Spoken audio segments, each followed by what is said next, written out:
Bitcoin story is not very glamorous. Like I wish it was, but basically, I got into Bitcoin through shitcoins. Um, I was working in marketing a few years ago, and I was assigned to a blockchain project. And I had never heard of Bitcoin before. I didn't know what it was all about.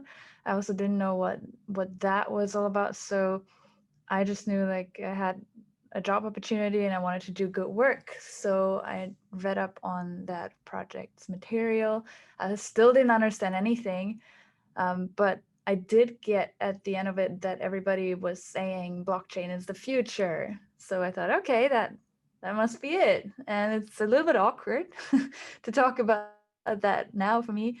But I think it's also just that the circles within which you are and the people you surround yourself with can have a big influence on the opinions you have and the thoughts you have, especially if you're still young and you're still impressionable, and maybe if you haven't lost the illusion yet that adults have it all figured out. So yeah, I that went for a couple months, and for the first few months, actually, I didn't even get confronted with Bitcoin at all. Um, the most I would hear about Bitcoin would be when I went to some events or conferences, and there would be people doing talks, and they would start their presentations saying like, "Here's Bitcoin. Bitcoin is old. Bitcoin is slow. Bitcoin is outdated, and here is my shitcoin." So yeah, that's that's like the extent of it. And my perspective only changed when I started reading a little bit more about blockchains. And the more I read about it, the more I thought, okay, wait, that doesn't seem very efficient. Like, why would you put all that stuff on a blockchain? Because it doesn't seem like it does it any good. So I began having all these questions that these projects they couldn't answer.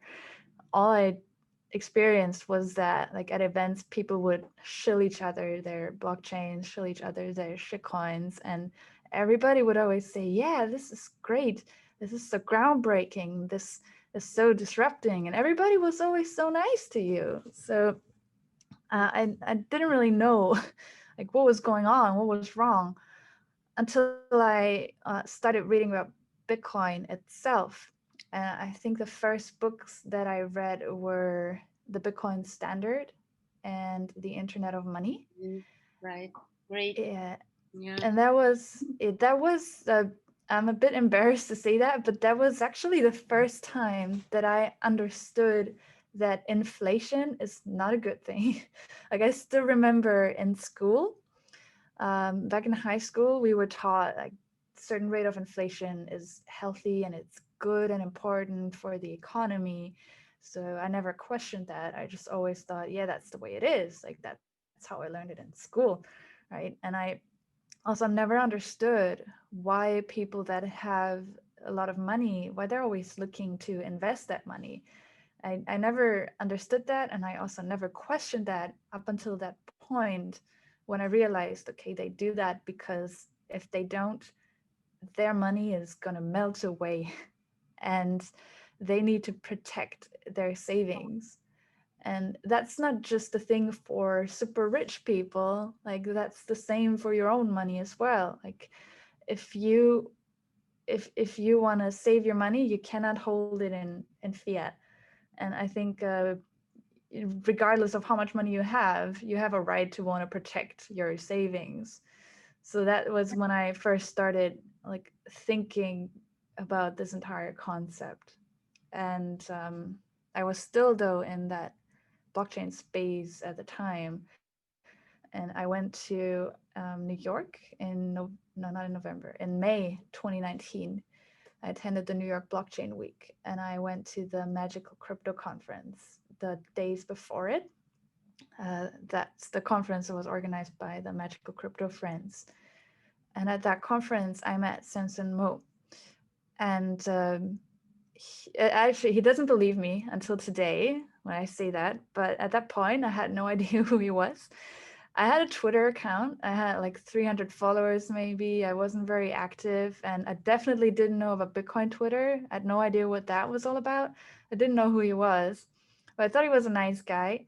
So a day later, we had dinner, and fun fact, he asked me to go for steak.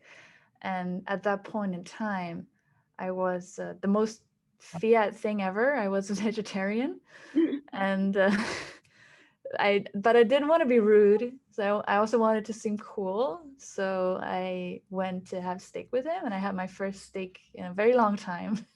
So that thanks to Samson, I started eating meat again, and I started liking Bitcoin, because at the dinner, uh, he told me a lot about Ethereum, and he explained to me why Ethereum is not that great and why Bitcoin is the only thing that mattered. And after that dinner, I thought, oh wow, wait, that all makes sense. Like, what am I gonna do? And that was how I did like a U-turn and became a Bitcoiner, changed my line of work, and yeah, here I am. So That's the story. you're completely maximalist. So you're not vegetarian anymore. So you're eating steak every single evening. Yeah, well, I don't eat only meat though. Shame on me. I By also the way, still I like don't vegetables. understand very much this with the meat.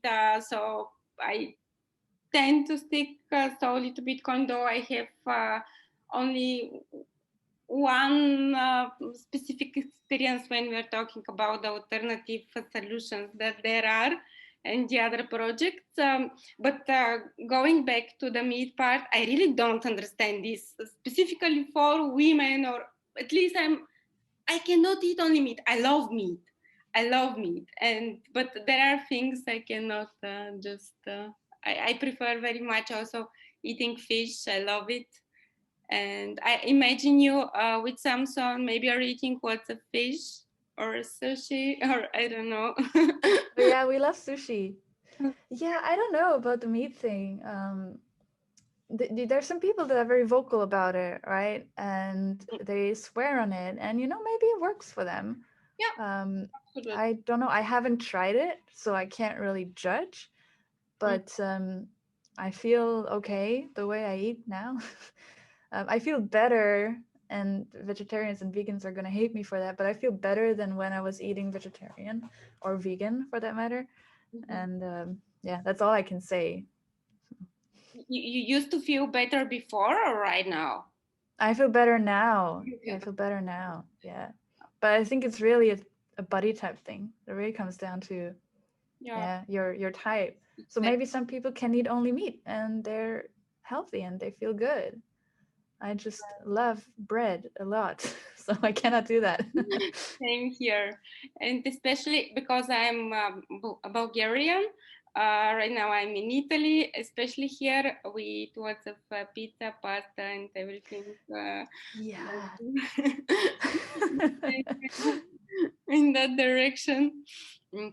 Okay, and before actually this pandemic situation with the COVID-19, so let's not go into details whether it's well, into the maximalistic details of the existence and in general. Let's not question it at this point of time. But you used to travel a lot, and right now, I assume you are stuck somewhere, stacking stuck somewhere else.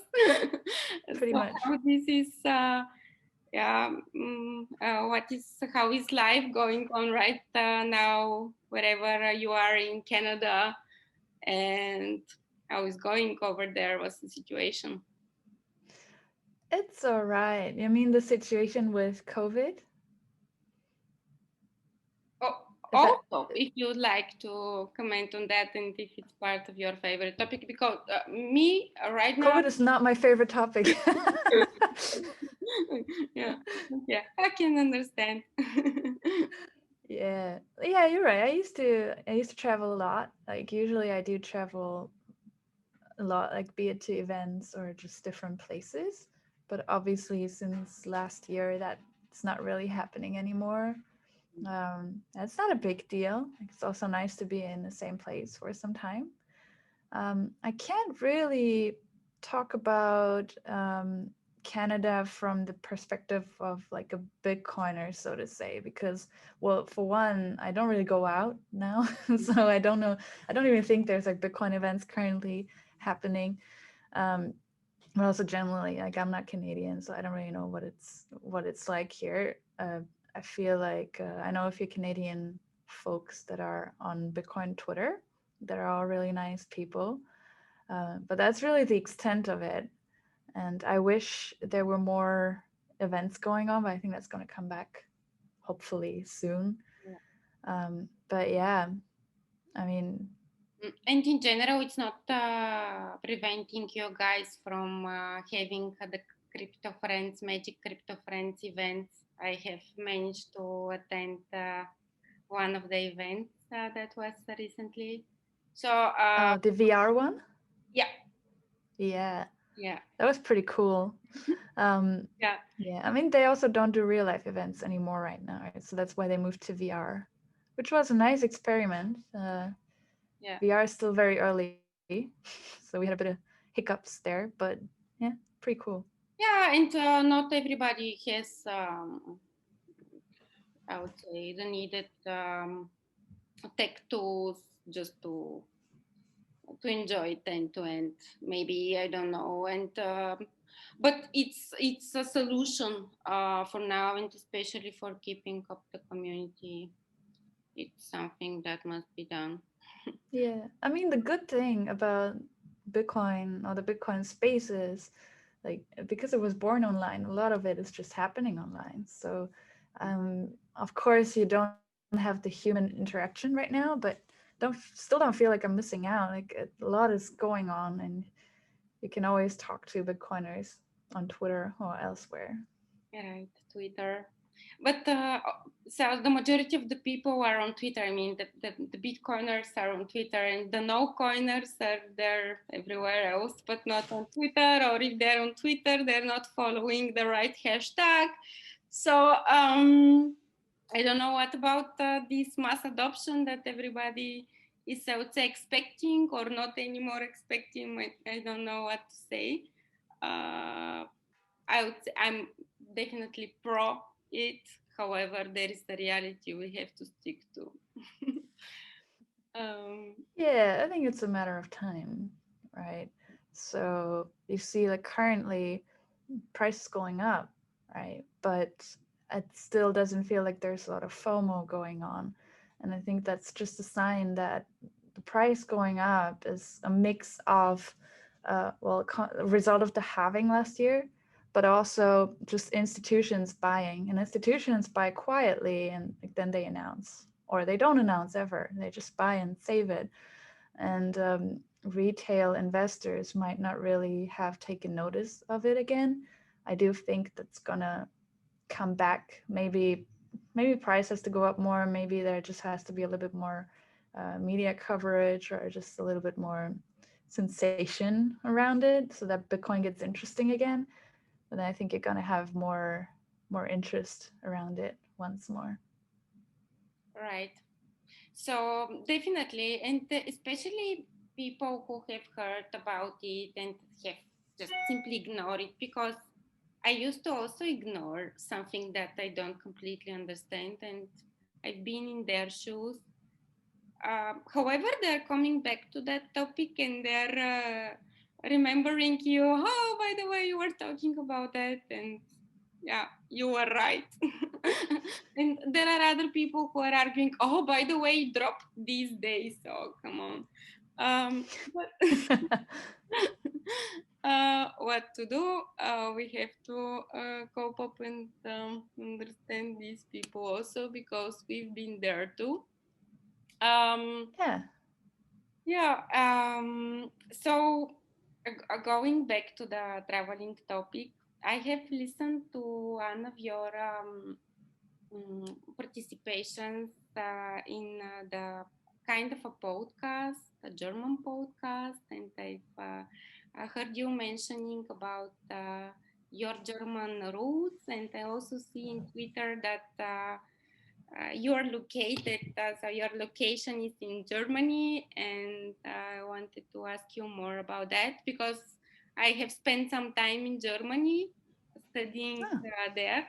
I have not graduated in Bremen, however, I speak a little German, and yeah, I'm aware of German projects. At least I'm trying to follow them, and I'm really curious to nice. know more about you and Germany. Yeah, I mean, I put my location as Germany because that's easiest. I mean, my heart is in Germany because I'm German. I actually left Germany a few years ago, and I've been just on the road ever since, basically. But in terms of the German Bitcoin space, yeah, I did talk to the guys from the podcast. Is called 21, which means 21. It's German for 21. We did talk about it, and I I felt my impression is always that there's a lot of I feel there's a lot of engineers and people, software developers that I meet that work on cool projects that come from Germany. Like you have cool things, for example, like Spectre Wallet, just a wallet software. That's pretty cool. Like connect to your own node, makes it a bit easier to use. So that's pretty cool. In terms of the maybe the community feeling there or the community structure there, I actually didn't know too much about it, so they had to kind of educate me a little bit. They said there's not too much happening. Maybe also on the podcast side and news side of things, they wish there was more Bitcoin only, but there is definitely something. Also, actually, on our side, on the BTC Times, the Germany is on. I think it ranks third on the in terms of the visitors that come to our site. So I do think there's a lot of Bitcoiners in Germany for sure.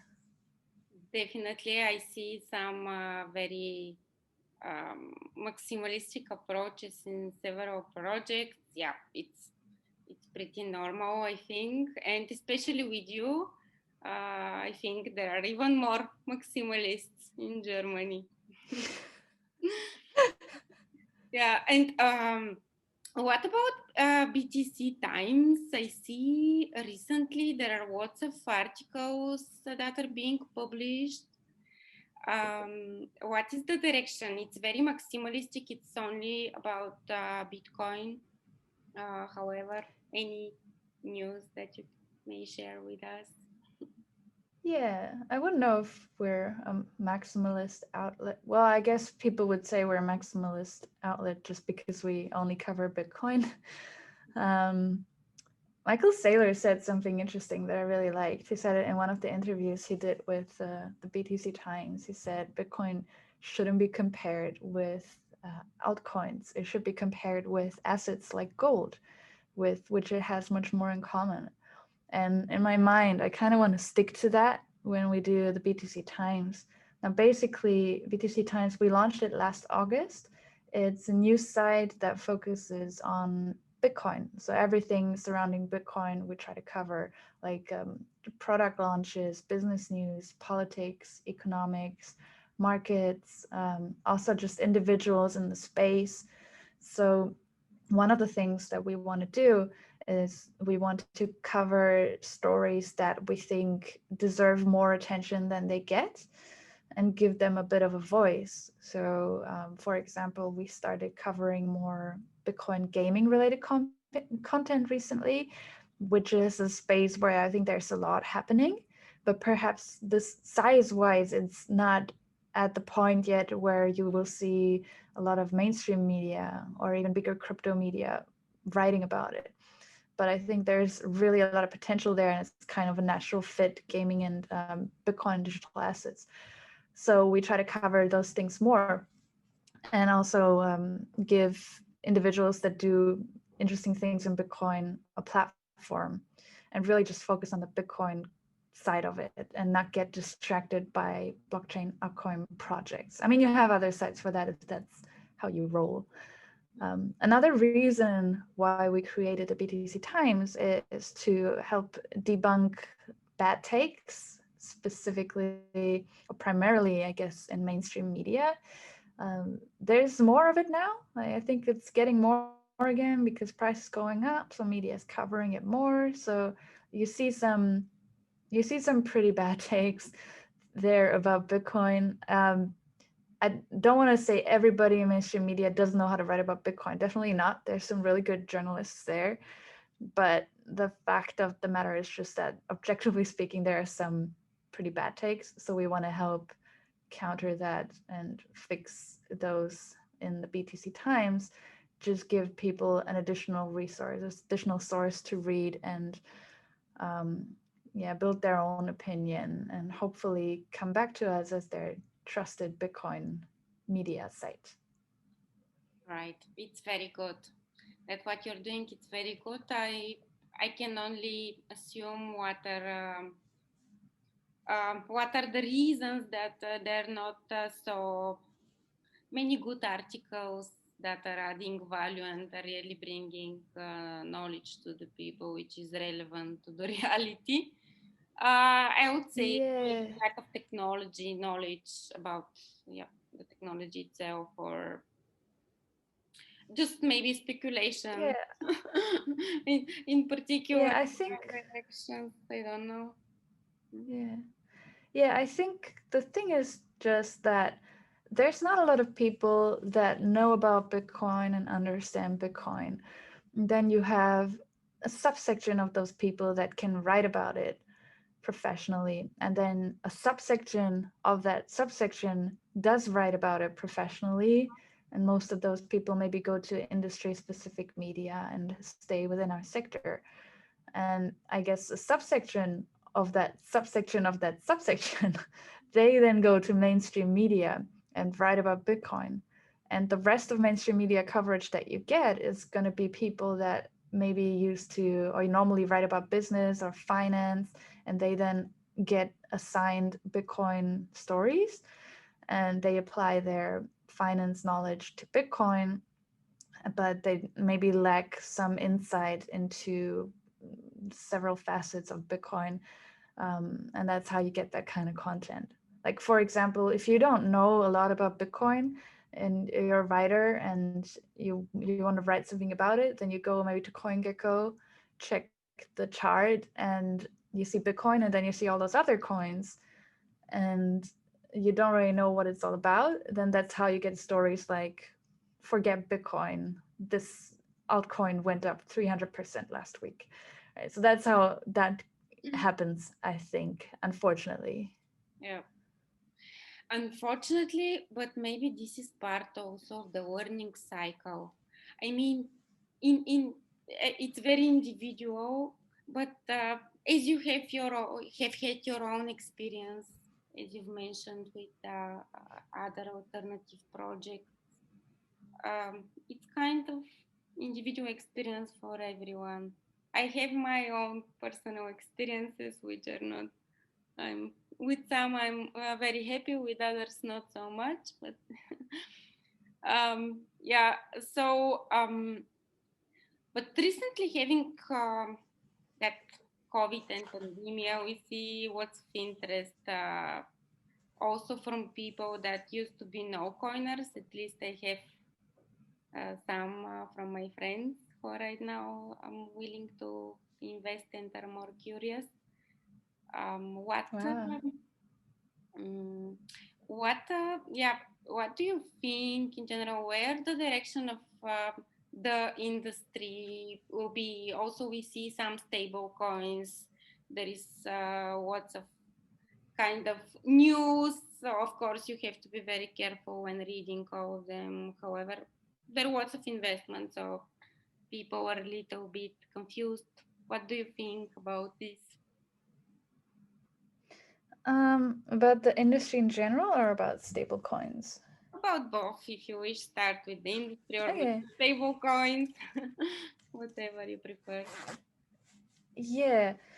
Well, The industry in general, I think, well, it's a very wide term, but I think what you can see is that in the last few years, it has matured a lot. Like you can see a lot of new business models, like the cashback thing is very big now. I think that seems to be going well. You have a lot more options to buy and sell Bitcoin. Importantly, institutions have more options to get exposure to Bitcoin now. Um, and you have things like the Lightning Network that are growing and getting more robust every day. And then you have other second layer solutions like the liquid sidechain. Those are just things that, other than in 2017 when you didn't have them, they may now, when the next bull market comes and really, really starts, and you have more and more people coming into Bitcoin, they might actually help ease the stress on the Bitcoin blockchain by helping offload some of the load to second layer solutions.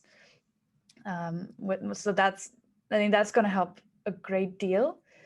And just in general, you have much more accessibility, and I think that's just going to be improving.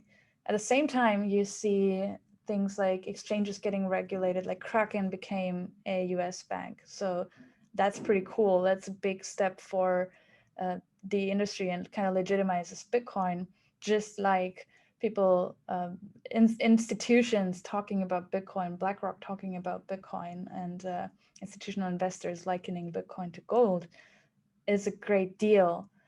And I think that is all driving Bitcoin in the direction of becoming a globally accepted and acknowledged store of value.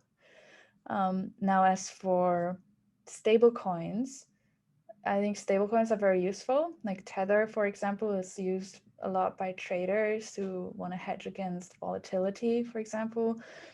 I think it's very important. um, how things are. I think Tether might get some competition, so to say, or um, yeah, I don't know a better word for it, but because you have countries issuing their own CBDCs, right, their own central bank digital currencies, possibly some might not be happy with the existence of stable coins that are not issued by countries or by central banks. But I don't know how that is going to play out. We have to wait and see.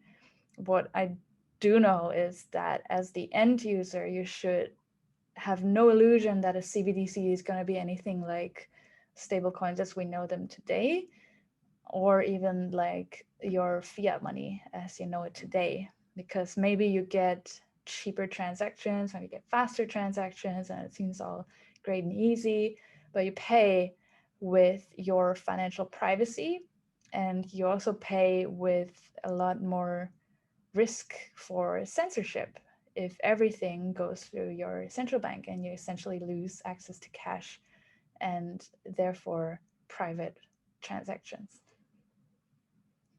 Yeah, so that's why the technology behind Bitcoin, and aside from all these interim solutions which are standing between the user and the technology.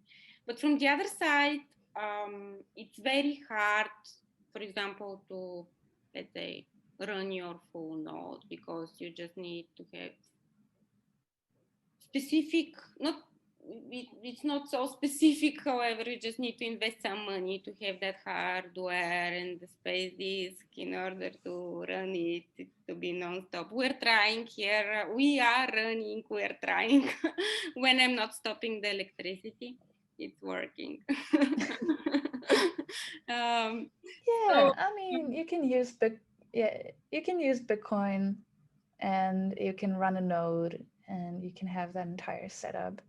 And then maybe you are a good Bitcoiner, so you validate your own transactions and you make use of the network's permissionlessness. Um, but you can also have Bitcoin just on your smartphone. It's really that simple. I don't think we can expect everyone to run their own node and jump in on that philosophy. Most people would probably just use it in a wallet on their phone or on their computer or whatnot. I think that's totally fine. The key point is that if you want to, you can run a node and you can participate in decision making on the network, and you can validate your own transactions. So I think that's the key point. Right. So definitely. Okay.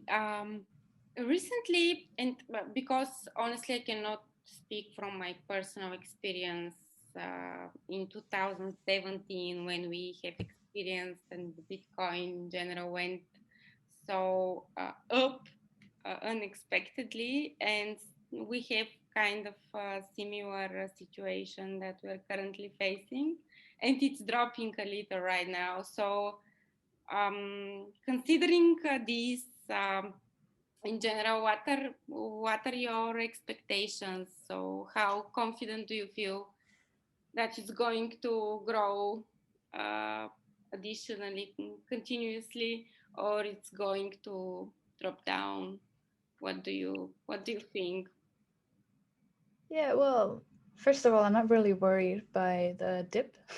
It's just because there's been some funny coverage. We put out a story debunking a news, yeah, like a couple of media articles that were put out by a bunch of mainstream media where they said Bitcoin dropped 20%. It's now in a bear market. They put out a piece kind of debunking that. Like, it's Bitcoin went up. I think in the last 3 months it went up by 200%. Over the last year, 300%, I think. Now it dropped 20%. It's already recovering, so I'm really not that worried. And overall, I still see it going facing upward. Now, I don't know. I don't know where it's going to go. It's going to go up or down or not. Um, I do think that we will see more of it just simply because of the way things are set up for Bitcoin right now. You have institutions interested in Bitcoin, and that is not just stopping. I think that is only just starting. And then you don't even have retail in the run yet. So I feel like there's more coming. I don't know where it's going to go eventually, but I'm sure you will find a lot of predictions on Twitter and elsewhere. Right. So there are lots of prognosis. We're all following them. Thank you, Lina. And what about the women in the industry? Uh, what do you think? Are there enough representatives, or we're still, yeah, missing some additional ladies who could contribute in a positive way? Yeah, well, I feel like, I mean, I would like to see more women, and it would be great. Just from the aspect of like, it's nice to have more women in the space. As for do we, like, from a technical standpoint, do we need it, or is it better or worse with or without, with whatever ratio of men to women? I don't know. I also think the reason why there's not as many women in Bitcoin, it's not a Bitcoin thing. And I also don't think it's because people are mean or whatever. People are mean everywhere in the world. That's not just isolated to Bitcoin. It's a much deeper reaching problem. We talked about the same thing on the German podcast, and they made a good point that Bitcoin just brings together a few domains that are just male dominated right now. Like, you have the tech sector, you have the finance sector, and those two are mainly male. So those come together, then of course currently you have mainly male participants. But I did an interview a few weeks back with Gloria Zhao. She's a Bitcoin Core developer, and we also talked about it. And I wish we didn't have to talk about it, right? I wish it wasn't a big deal, but like, you also can't ignore it. So we did talk about it, and what she said, I really liked it, is it would be great to have more women, just because women use money too. Yeah, and not only, yeah, I would say not only. I specifically here in Italy, I know women who are contributing a lot to the community, who are also technical, and in general, I don't know. I don't think that there are lots of discrepancies, but there is one, and yeah. Um, okay.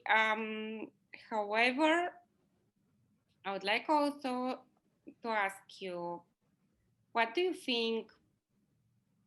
I don't know. Really, I'm trying to build a draft version or several draft versions. I don't know. I'm always looking for the logic to what's next, what we have to expect from now on, how is going to turn out everything with the current pandemic. Are the people going to acknowledge?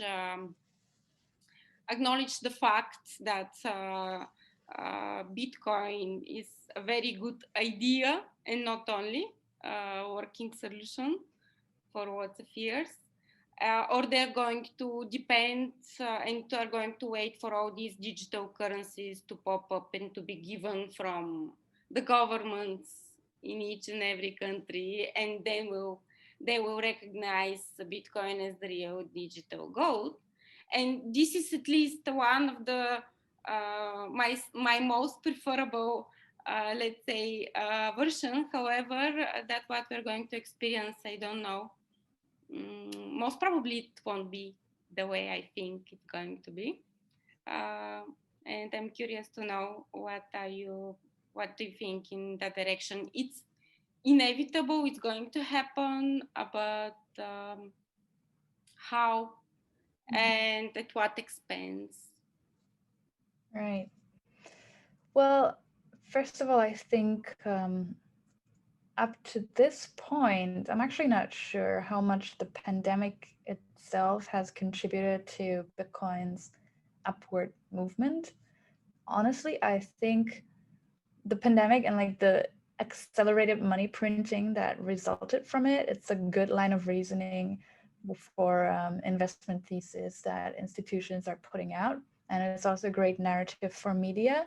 And it might in the future especially influence retail investors. But as for where Bitcoin is right now, I think it is mostly there because of the halving last year. Just because um, when that happened in May, what happened was that the supply of new Bitcoin that hits the market was halved. So all you need is constant demand. So if demand stays the same, supply goes down, then as a result, you'll see the price going up. So I think that is part or big part of the reason why Bitcoin is where it is right now.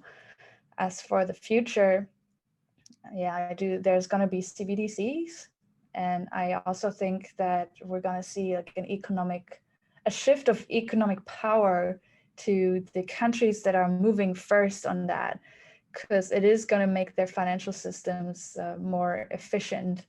And for them, it's going to make it better. For us, it's actually the same thing, just more digital and less private. So it's still fiat money. It's still rapidly losing value. So there's same, right? I also think though that the majority of people are gonna accept it as it is because it does make things easier, and that is, yeah, unfortunately why it's probably difficult to see unless you like really do your own research on it why this is a dangerous development. um, but as for Bitcoin itself, I do think the only way is up just because like the genie's out of the bottle, right? So institutions are looking at it. Institutions have understood what is going on there, are understanding more, so uh, you can't unsee it basically. Just like we Bitcoiners can't unsee it, institutions can't unsee it either.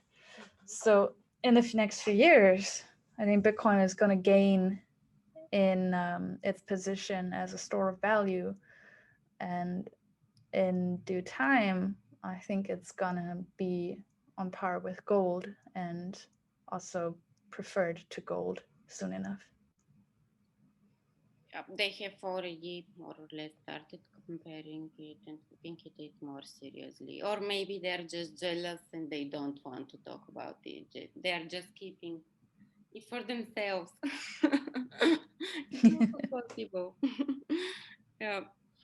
And okay, for example, I'd like to ask you, going back to the previous topic with the women in the Bitcoin technology and in that industry in general, and having in mind all the other projects that are very distant from maximalistic and very Bitcoin oriented. If you are a woman with a specific and extended IT knowledge and experience, uh, how you have to approach the industry, how you have to proceed with finding a job and looking for an opportunity. What would you Mm, advise the audience? right. Well, first of all, you need to learn to verify. You need to learn to don't trust, verify.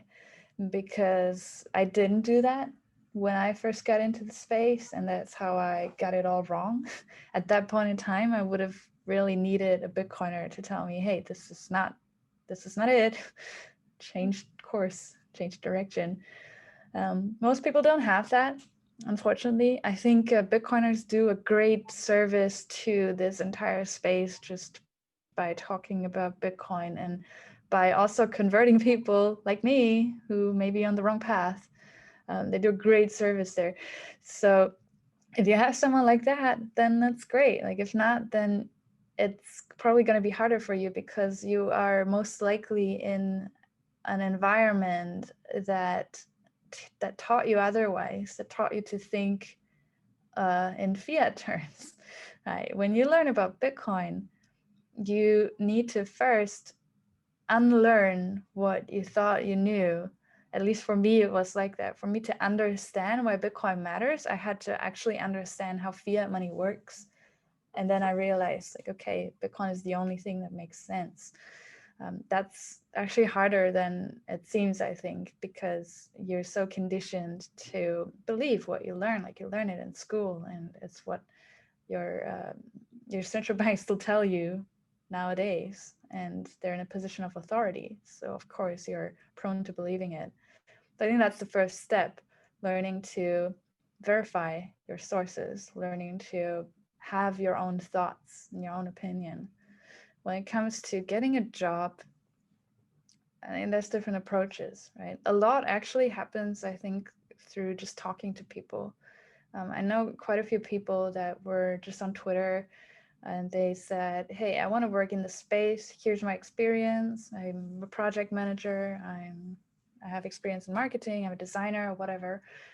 And then companies will approach them, or people will tell them, "Hey, apply at this company." I mean, I don't think you necessarily have to be a Bitcoin pro to work at a Bitcoin company. You have to be good at something. Obviously, you have to be a professional. You have to have skills, but you just gotta give it a go. Like maybe go to some Bitcoin companies, hit them up, ask them if they can make use of your skill set. And it's like that. If you don't try, you'll never know if you may not have a chance to work in the industry. Right. So the Bitcoin technology is an advanced knowledge and awareness about it. It's not something mandatory in order to join that industry, as long as you have other skill set which are going to contribute to the respective company or project, which is Yeah, well, you need to be willing to learn, right? You cannot be in this space and not know how things go. I mean, you don't need to know everything. You can't know everything. It's not possible. But I think you need to have some kind of basic understanding at least, and you need to be willing to acquire that. I think it's a steep learning curve, but it's also a lot of fun. right. Okay. So, what would you suggest, for example, for a new a person who have just installed Electrum and cannot and needs to find a wallet, which is mm, needs to find a wallet with which to use actually and to transact bitcoins. Which one wallet would you advise the people to download and to experience? It depends on your needs and also on your experience with Bitcoin. Like if you have zero experience with Bitcoin, then maybe you shouldn't run your own node yet. Like it's too complicated. It's going to be really frustrating and you're more likely to just drop it. There's a very cool wallet that Blockstream released recently. It's called Aqua. It's beginner friendly. I have it too. It's very simplistic. It takes you through every step of setting up your wallet. Interestingly, also you can decide whether you want to write down your seed phrase. So it is a non-custodial wallet, which regardless of your level of experience, that's probably what I would recommend you because that's the only way you get the Bitcoin experience. So Aqua actually allows you to write down your seed phrase at a time that's convenient to you, which greatly eases the entrance, I think. Because most wallets, when you create a wallet, you got to write down the seed phrase. And that's weird to a lot of people. You just normally don't have to do that. And it might seem a little scary. So allowing you to do it at a later point in time, yes, it may endanger the security of your wallet just because you might lose your phone and then your money is gone. But it's a great way, especially for beginners, to get into it and just to learn it step by step and get familiar with it. So I think that's pretty cool. It looks pretty nice too, and you can also use it with liquid assets, which is assets on the liquid sidechain. So it's pretty nice. If you are more like if you want more out of it, if you want to run a node and you want to validate your own transactions, I mean, there's different ways to do it. You can just download Bitcoin Core, right? It's really easy to run out. You just need a computer with sufficient space, and then you download Bitcoin Core, and then you can run a node. You can also connect Bitcoin Core to other wallets like Electrum or like Spectre Wallet, which I mentioned earlier, to have a bit of a nicer user interface, maybe and a few more options, like connect your hardware wallet to it. There's a lot of things.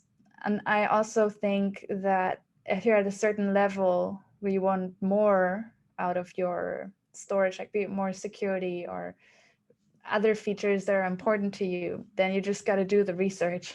There's no way around it. There's no perfect way, I think, to securely store your Bitcoin. There's the perfect way for you, maybe, and then you just gotta find that way. Great. Thank you, Lina, for all this valuable information that you are that you have provided to me and to our other audience of Shoes and Bitcoin. um, so I really appreciate your time and all the things that you have shared with me once again. I wish you lots of success with BTC Times, and I'm sure, guys, you know what you're doing. So just keep it up. All the projects of Blockstream, the people are following them, so they're aware of them. At least I'm doing my best to do so because I trust in that. So keep in touch. And once again, thank you very much. I appreciate this time that you have spent with me. Well, thanks so much for your time, and thanks so much for inviting me. It was a pleasure. Have a great day ahead, and thanks You for too. sacrificing your lunch or No problem. right now. Thank you, Lina. Thank you. Bye. Bye bye.